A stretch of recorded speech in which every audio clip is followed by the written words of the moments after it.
आहोत linear equation मध्ये Cramer's rule कसा फॉलो करायचा आणि क्रेमर्स रूलचा यूज काय असतो find the value of x and Y कशासाठी याचा यूज असणार आहे find the value of x and Y याच्यासाठी याचा यूज असतो आणि याला यूज कसा करायचा हे आपण बघणार आहे युजिंग वन क्वेश्चन तर क्वेश्चन तुमच्या समोर आहे क्वेश्चन मध्ये दिलेले आहेत दोन इक्वेशन्स आणि क्लास 10 बोर्ड मध्ये तुम्हाला काय क्वेश्चन विचारला जाईल solve the following equation using Cramer's rule Cramer's रूलचा यूज करा आणि हे इक्वेशन सॉल्व करा तर इक्वेशन सॉल्व करत असताना फर्स्ट स्टेप जी आहे तुमची ती काय असणार आहे ते एकदा बघून घेऊ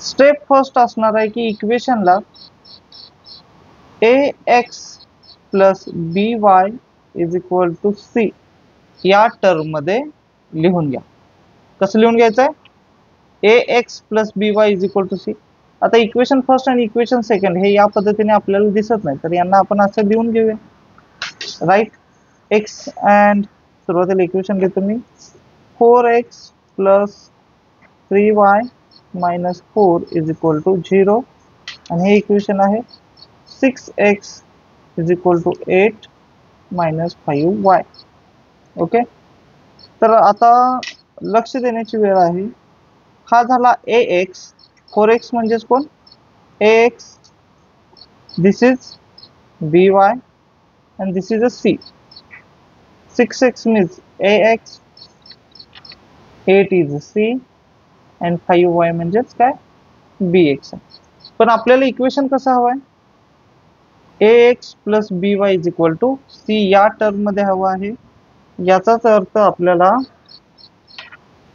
काय करावं लागेल या c ला म्हणजे या 4 ला राईट हँड साइड ला घेऊन जावं लागेल आणि हा जर मायनस असेल इनिशियली हा जर मायनस असेल तर राईट हँड साइडला गेल्यानंतर प्लस होईल ओके ऑलराईट कळालं इथपर्यंत यस सर नो म्हणू शकता ठीक आहे नेक्स्ट आपल्याला काय बघायचं आहे या ठिकाणी सुद्धा आपल्याला चेंज करायचं आहे ax plus by is equal to c या टाइप मध्ये आणि असं जर चेंज करायचं म्हटलं तर bx ला आपल्याला लेफ्ट हँड साइडला घ्यावं लागेल आणि bx जो आहे तो इनिशियली आहे मायनस साइन लेफ्ट हँड साइडला गेल्यानंतर होईल plus is it clear yes okay then let's write the equation in the terms of ax plus by is equal to c 4x plus 3y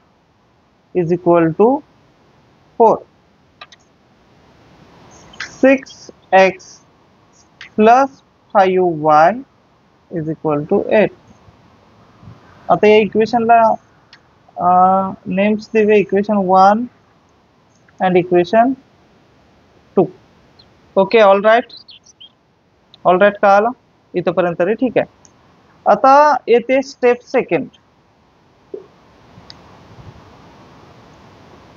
second काय आहे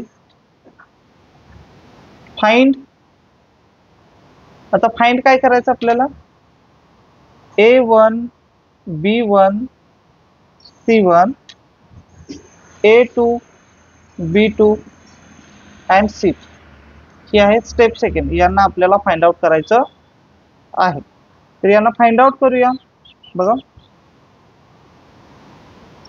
तर यांना find करण्यासाठी आपल्याला काय करावं लागेल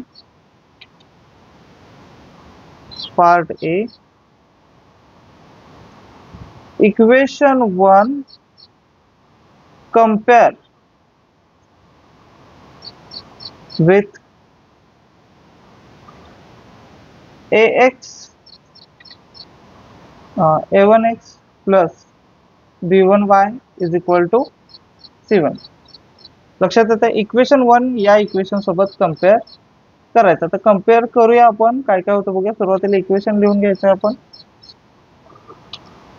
इक्वेशन काय आहे 4x plus 3y is equal to 4 आणि याला कोणासोबत कंपेयर केला a1x plus b1y is equal to c. तर असं कम्पेअर केल्यानंतर a1 ची व्हॅल्यू आपल्याकडे काय आलेले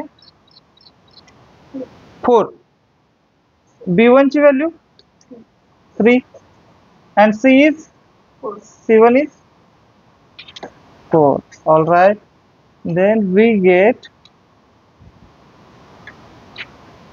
a1 is equal to 4, b1 is equal to 3 and c1 is equal to again 4. Is it clear? Clear है? Okay. आता स्टेप बी,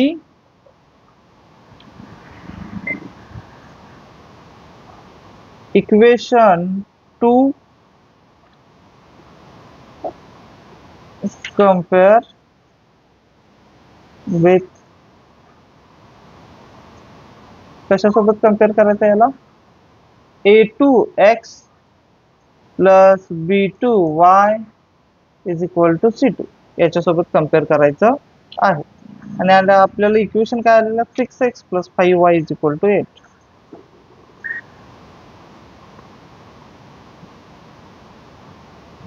इक्वेशन काय आहे बघा, 6x plus 5y is equal to 8. याला आपण कोणासोबत कंपेअर करणार आहे, a2x plus b2y is equal to c2. All right. मग a2 म्हणजे कोण आहे 6, b2 म्हणजे कोण आहे 5, c2 म्हणजे कोण आहे 8. करेक्ट आहे का? ओके, मग आपण याचे व्हॅल्यू लिहूया. a2 is 6, b2 is 5 and c2 is 8. Okay, म्हणजेच काय इथं आपण सर्व व्हॅल्यू फाइंड आउट केलेल्या आहेत. मग a1, a2, b1, b2, c1, c2 या व्हॅल्यू आता आपण इथं लिहिणार आहोत. a1 ची value 4, b1 3, c1 4, a2 6, b2 5, c2 8. Okay, all right. आपण इथून आलेलो होतो आणि अशा पद्धतीने आपल्याला व्हॅल्यू भेटलेल्या आहेत. ओके, आता याच व्हॅल्यूचा यूज करायचा आहे आणि आपल्याला डिटर्मिनंट फॉर्म करायचं आहे. आतापर्यंत आपण स्टेप सेकंड पाहिलेली होती, आता आहे स्टेप थर्ड. स्टेप थर्ड काय सांगते, find d, dx and dy. d, dx आणि dy फाइंड आउट करा. तर आता d फाइंड आउट करण्यासाठी d सुरुवातीला लिहावं लागेल. d is nothing but a1 b1 a2 b2. It's a determinant. आणि या डिटर्मिनंटला कसं लिहितो आपण 4 3 6 5. ओके, मग याला सॉल्व जर करायचं झालं तर आपल्याला क्रॉस मल्टिप्लिकेशन करावं लागतं. सुरुवातीला 4 5 चं मल्टिप्लिकेशन आलं 4 into 5 minus 6 into 3. Answer is 20 minus 18 is equal to 2 is equal to 2. d ची व्हॅल्यू आलेली आहे 2. ओके, आता dx कडे जाऊया आपण. dx इज नथिंग बट आता a1 a2 इरेज करायचा आणि त्या ठिकाणी ठेवायचा c1 c2, b1 b2 as it is.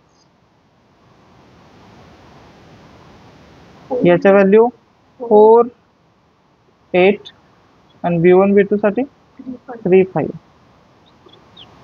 Answer याचा क्रॉस मल्टिप्लिकेशन 4 5 चा 4 into 5, 4 into 5 करेक्ट है? Okay, minus 8 into 3, 20, again 24, it is nothing but a minus 4. Okay, clear है? क्लियर आहे? ओके.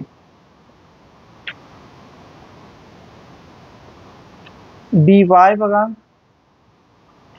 dy साठी आपण लिहू शकतो a1 a2 c1 c2. हे तुम्हाला लक्षातच ठेवायचं आहे डिटर्मिनंट. ओके, आता a1 ची व्हॅल्यू आपल्याला माहित आहे 4 6 आहे आणि c1 c2 ची व्हॅल्यू माहित आहे 4 8 आहे.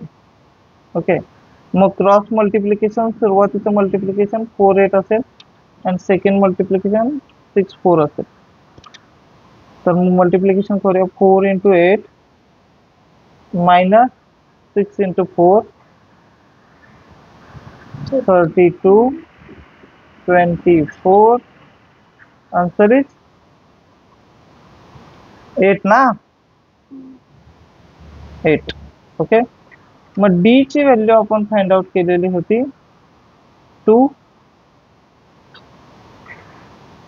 dx is minus 4 and dy is 8. Okay, all right, clear. पुढे आता जाऊया आपण. आता आपल्याला x y z find out करायचे आहेत. स्टेप आता कोणती असणार आहे? Step 4, find x and y. आता एक्स अँड वाय साठी काय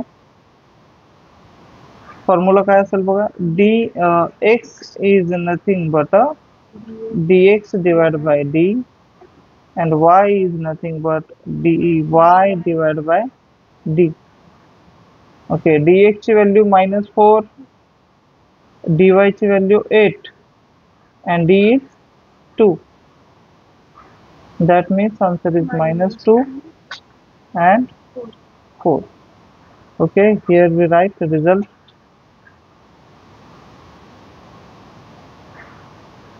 X comma y is nothing but a -2 and 4. Okay, understand? ही जी मेथड आहे ती अतिशय सोपी मेथड आहे as compared to the regular method. So you can use Cramer for a easy way. Goodbye.